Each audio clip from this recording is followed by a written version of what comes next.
Assalamu alaikum. Alhamdulillah, wassalatu wassalamu ala rasulillahi amma ba'du. Ka treguar nëna e besimtarve Aisha radhiyallahu anha se e ka pyetur profetin sallallahu alaihi wasallam për fjalën e Allahut subhanahu wa ta'ala walladhina yu'tuna ma ataw wa qulubuhum wajilatun annahum ila rabbihim raji'un. Dhe ata njerëz që japin sadakan, që i kryejnë veprat e mira dhe kanë frikë se nuk pranohen prej tyre, se nuk do t'u bëjnë dobi kur të kthehen tek Allahu i lartësuar, se nuk do t'u bëjnë dobi për shpëtuar nga zjarri i xhehenemit. Pra e ka pyetur profeti sallallahu alaihi wasallam për këtë ajet. Pasi me kuptimin e drejt për drejt, ajeti do thotë se ata që i kryejnë ato që i kryejnë dhe kanë frikë se do të kthehen tek Zoti i tyre. Dhe nëna e besimtarëve Aisha radhiyallahu anha ka menduar se mos ky ajet bën fjalë për gjunahet. Njerëz që kanë bërë gjunahe dhe kanë frikë se do të kthehen tek Allahu i lartësuar dhe do të vuajnë atje pastaj pasojat dhe dënimet e gjunaheve. Dhe prandaj i ka thënë profeti sallallahu alaihi wasallam: O i dërguar Allahut, humul ladhina yasriqun wa yashrabun al-khamr. O i dërguar e Allahut, ajeti flet për ata njerëz që vjedhin, konsumojnë pije dehse, edhe kanë frikë se do të kthehen tek Allahu i lartësuar dhe do të vuajnë pasojat dhe dënimet e këtyre gjunaheve. I tha profeti sallallahu alaihi wasallam: La ya bint as-Siddiq. Jo o bija e të çiltërtit, jo o bija e Abubekrit. Humul ladhina yusallun wa yatasaddaqun wa yasumun wa yakhafuna an la yuqbala minhum. Janë ata njerëz të cilët falin namaz, japin sadaka dhe agjërojnë, por kanë frikë se nuk do të pranohen. Pra ajeti flet për njerëz që bëjnë vepra të mira, falen namaz, agjërojnë Ramazanin, japin sadaka, dhe kanë frikë se nuk u pranohen veprat tek Allahu i lartësuar. Nuk bën fjalë ajeti për gjunahet e mëdha, padyshim që gjunahet e mëdha kanë pasoja. Dhe ka njerëz që do të vuajnë pasojat dhe dënimet e gjunaheve në zjarrin e xhehenemit.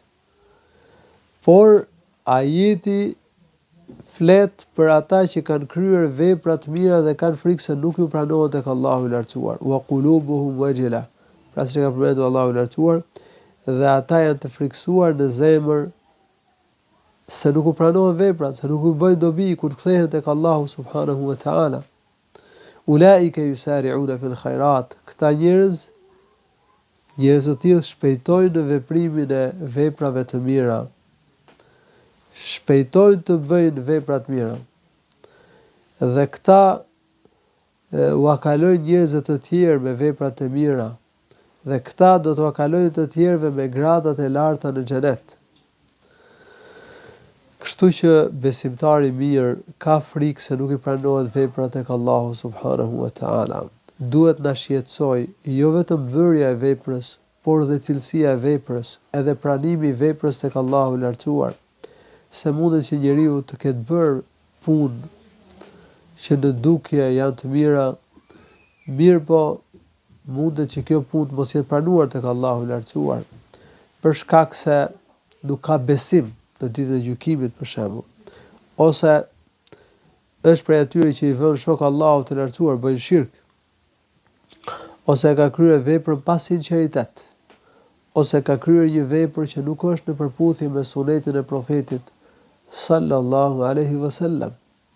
Prandaj duhet që të interesohemi që ta kryejmë veprën me cilësi dhe të shpresojmë që Allahu i lartësuar do ta pranojë veprën tek ai. Allahu i lartësuar u pranon veprat vetëm atyre që janë të devotshëm. Ka thënë inna ma yataqabbalu Allahu minal muttaqin. Allahu i lartësuar pranon veprat atyre që ruhen, atyre që kanë takwa, që kanë frikë Zotit, që ruhen. Pra duhet të pas frikë për pranimin e veprës, se mund të mos pranohet. Dhe duhet me u kujdes për veprën, duhet me rujt veprën që ajo të mos dale pa vlefshme. E papranueshme, të mos dale pa vlefshme, të mos dale pa pranueshme tek Allahu subhanahu wa taala.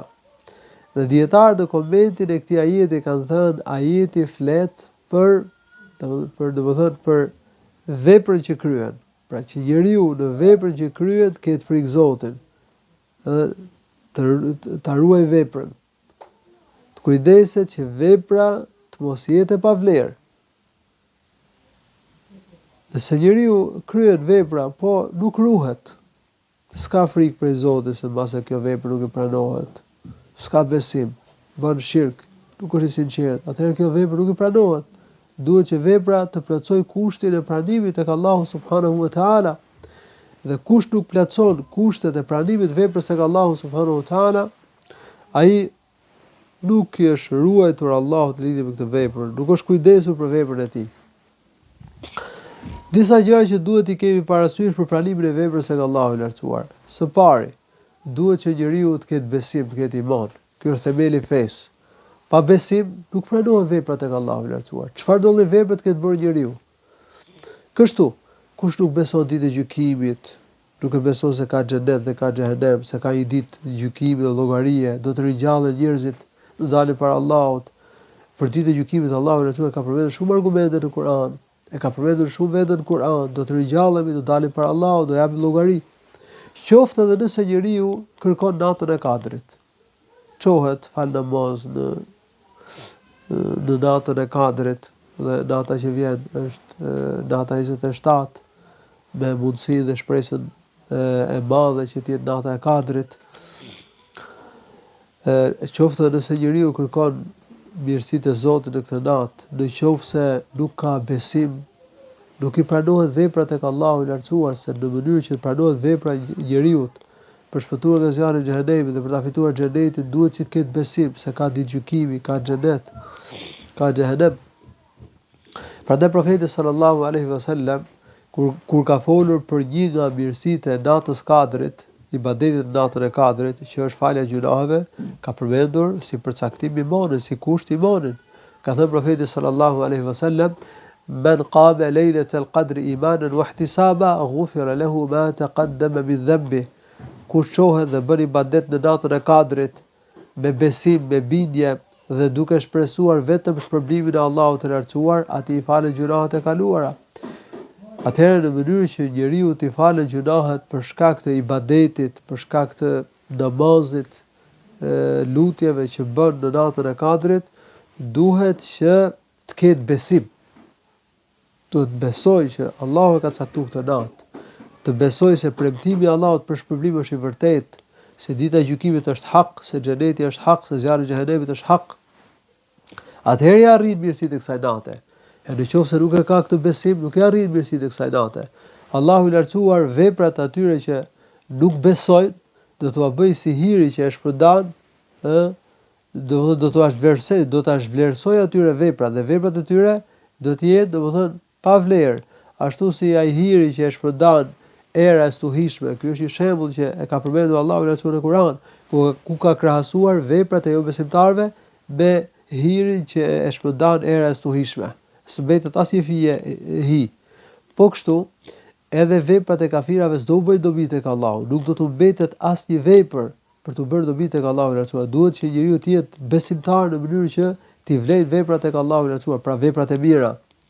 Në një vetë tjetër në Kur'an, Allahu i lartësuar veprat e jo besimtarëve i ka krahasuar me mirazhin e shkretirës, që të eturit në shkretir nga larg i duket si ujë, po kur shkon atje nuk gjen ujë.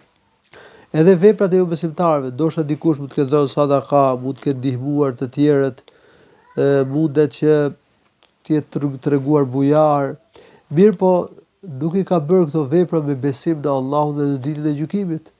Atëherë nuk i bëjnë dobi veprat tek Allahu i lartësuar. Gjithashtu duhet që njeriu të ruhet nga shirku, të mos i vëjë shok Allahut të lartësuar. Shirku është mëkati më i madh. Dhe nëse njeriu i bën shok Allahut të lartësuar, atëherë i azgjosohen veprat. Nuk i kanë vlerë veprat tek Allahu i lartësuar. Nëse njeriu vdes në shirk, vdes si idhujtar, ai nuk do të ketë vepra të mira të cilat do t'i vlejë tek Allahu i lartësuar, sepse shirku është mëkati më i madh që i zhvlerëson të gjitha veprat. Allahu i lartësuar ka thënë në Kur'an: "Walau ashraku la habita anhum ma kanu ya'malun." Nëse ata do t'i vinin shok Allahut të lartësuar, atyre do t'u azgjësoheshin, do t'u zhvlerësoheshin të gjitha veprat që kanë bërë. Shirku është shumë i përhapur në vendin tonë. Ka njerëz që lusin për shërim, për dërmon të vdekurit. Ka njerëz që kërkojnë fat, fëmijë, mbijetese, sukses nga të vdekurit, shkojnë tek tyrbet, kërkojnë gjëra të tilla. Ka njerëz që presin kurban për të tjerë përveç Allahut të lartësuar. Ka njerëz që lusin për dërmon, për shërim, për ndihmë, për shpëtim, për mbrojtje, për fat, për sukses. Të tjerë përveç Allahut të lartësuar. Kjo është shirk. Ka njerëz që besojnë se dikush tjetër përveç Allahut ka drejt të bëjë ligje në kundërshtim me ligjet e Zotit, ose i lejohet dikujt tjetër përveç Allahut që ti bëj të lejueshme ato gjëra që Allahu i lartësuar i ka bërë të ndaluara, ose ti bëj të ndaluara ato gjëra që Allahu i lartësuar i ka bërë të lejueshme. Edhe ky, domethënë, i ka vënë shok Allahut të lartësuar. Dhe të tjerë përveç Allahut i ka besuar si zota, sepse ai që cakton ligjet, ai që cakton halallin dhe haramin është vetëm Allahu i lartësuar, askush dhe asgjë tjetër përveç tij. Pra kjo është një drejtë absolute e Allahut të lartësuar. Ka njerëz që kanë frikë nga tyrbet, kanë frikë nga idhujt, se mos gjen ndonjë e keqe për tyre, dhe kjo është shirk. Ka njerëz që shpresojnë të mirat, varin shpresën tek tyrbet, tek të vdekurit, tek vendet që i quajnë të mira. Ne duhet të shpresojmë të mirat vetëm nga Allahu, ne duhet ta varim shpresën vetëm tek Allahu i lartësuar. Ka njerëz që e lidhin zemrën me tyrbet apo të vdekurit dhe mbështeten tek të vdekurit, duke besuar që shpirti i të vdekurit vepron në gjithësi, sjell të mira apo largon të këqija, dhe kjo është shirk. Pra duhet që njeriu të jetë i pastër nga besimet e kota, duhet të jetë i pastër nga shirku, në mënyrë që të pranohet veprat tek Allahu i lartësuar, sepse siç e thash, shirku i azgjëson veprat. Gjithashtu duhet që vepra të jenë e sinqertë. Nëse njeriu nuk e ka kryer veprën me sinqeritet për Allahun, po për shembull e ka kryer veprën që të lavdërojë njerëzit, për të dukur tek njerëzit, ose për shkak se është traditë e njerëzve që ta kryejnë këtë vepër, edhe e kryen këtë vepër që të duket para njerëzve se e ka respektuar traditën, pra po jo për hir të Zotit. Edhe kjo vepër nuk është për hir të Allahut të lartësuar. Duhet që veprën ta kryejë me bindje dhe ta kryejë me sinqeritet për Allahun, duke shpresuar vetëm shpërblimin e Allahut të lartësuar. Prandaj profeti ka thënë hadithin që e citova pak më përpara: kush çohet dhe fal namaz në natën e Kadrit, kush bën ibadet në natën e Kadrit me besim dhe duke shpresuar vetëm shpërblimin e Allahut, atij i falen gjunahet e kaluara. Gjithashtu duhet që edhe veprat të jenë në përputhje me sunetin e profetit ton sallallahu alaihi wasallam, pra që njeriu veprën ta kryejë në përputhje me fen, me rregullat e fesë, siç përmendet në Kur'an dhe siç na e ka shpjeguar profeti, siç e ka praktikuar i dërguari Allahut Muhammedi sallallahu alaihi wasallam. Risit, bidatet, gjërat e reja në fe janë të papranueshme. Kush kryen një vepër që nuk është në përputhje me rrugën e profetit, me metodën e profetit, ajo është e papranueshme, siç ka thënë profeti sallallahu alaihi wasallam në një hadith: kush pik në fen tonë diçka që nuk është prej saj, ajo është e papranueshme. Kush e kryen një vepër që nuk përputhet me fen, ajo është e papranueshme. Ndaj duhet kujdesemi që veprat tona të jenë përputhje me fen dhe të mos kryej bidatet, mos bëjmë gjëra të reja që nuk janë prej fesë së Allahut subhanahu wa taala. Të parët e këtij umeti interesoheshin shumë për cilësinë e veprës dhe kishin frikë se mbase nuk pranohet vepra tek Allahu i lartësuar. Prandaj Ali ibn Abi Talib radhiyallahu anhu ka thënë: "Kunu li qabuli al-amal ashaddu ijtihadan minkum bil-amal." Interesohuni për pranimin e veprës më shumë se sa përpjekja dhe interesimi që tregoni për vetë bërjen e veprës. Abu Darda radhiyallahu anhu ka thënë që të kem siguri se Allahu më ka pranuar një namaz, më pëlqen më shumë se të kisha të gjithë botën dhe çfarë gjendet në të, se të kisha gjithë dynjan. Pra, nuk kisha siguri Abu Dardaja radhiyallahu anhu, që ka qenë një shok i nderuar i profetit tonë, në pranimin e veprave të mira tek Allahu i lartësuar. Pra ne shpresojmë se Allahu do na pranoj veprat, por duhet kemi dhe frikë se mbase vepra nuk pranohet, se kur njeriu ka edhe shpresë, po ka edhe frikë se mbase nuk i pranohet vepra, interesohet më shumë vepra dhe nuk i duket gjë e madhe vepra që ka bërë, dhe nuk e mban veten lart, nuk lavdërohet me veprat që ka bërë, përkundrazi e konsideron mirësi që nga Allahu që ka arritur ta kryejë këtë vepër, se Allahu ja ka bërë mbar, Allahu e ka ndihmuar që e ka bërë këtë vepër, dhe pastaj ka dhe shqetësimin, ka dhe frikën se mbase nuk i pranohet vepra tek Allahu subhanahu wa taala. Dikush nga të parët e këtij ymeti ka thënë, njerëzit e asaj kohe interesoheshin për të bërë vepra të mira, dhe mbasi i kryenin veprat e mira, pastaj kishin shqetësimin. Do pranohet apo jo? Ka njerëz që bëjnë ndonjë vepër dhe lavdërohen, e përmenden tek njerëzit, a thua se kanë siguri se kjo vepër është pranuar tek Allahu i lartësuar. Ka njerëz që kryejnë vepra dhe e flejnë mendjen. Janë sigurt që vepra është pranuar tek Allahu i lartësuar. Nga e kanë marrë këtë siguri? Njerëzit e mirë, njerëzit e devotshëm, xhenetlit kanë frikë. Siç është ajeti që e citova në fillimin e këtij mësimi, kanë frikë në zemër se mbase vepra nuk u pranohet tek Allahu subhanahu wa taala. Edhe lidhje me lutjet, ne bëjmë lutje dhe ne shpresojmë shumë se Allahu na do të pranojë lutjen, por duhet ta ruajmë lutjen. Duhet kujdesemi që të plotësojmë, të kryejmë sebepet për pranimin e lutjes dhe të mjanojmë pengesat, se mund të ketë ndonjë pengesë për pranimin e lutjes tek Allahu subhanahu wa taala.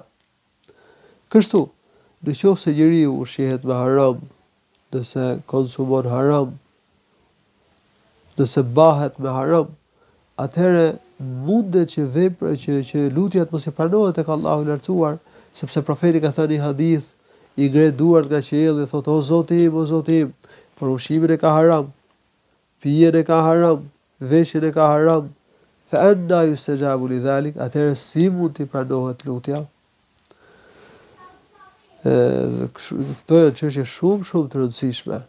Duhet që t'i kenë parasysh besimtarët, duhet t'i sqarojmë njerëzit se ka njerëz që interesohen për natën e Kadrit, për lutjen në natën e Kadrit, për veprat e mira në natën e Kadrit dhe mirë bëjnë.